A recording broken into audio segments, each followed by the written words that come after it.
орын алған үшін Аманбек Димаш марапатталады.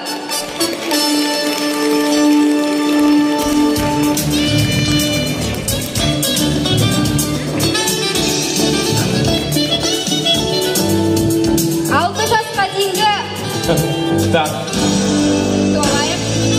Қошеметіміз аямай ағайын. Очень самостоятельный. Так. Алты жасқа дейінгі ұлдар арасында екінші орын алған үшін Умурзаков Альтаир марапатталады.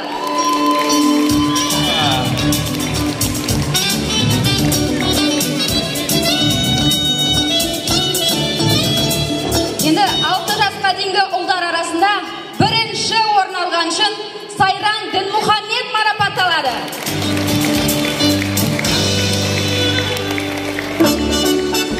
Вот он чемпион. Так, позвольте вам помочь. Замечательно. Серьезный парень. Обязательно фото на память. Итак, господа, я предлагаю улыбнуться. Такой счастливый праздничный момент. Улыбочку на память. Ваши аплодисменты, браво. Спасибо.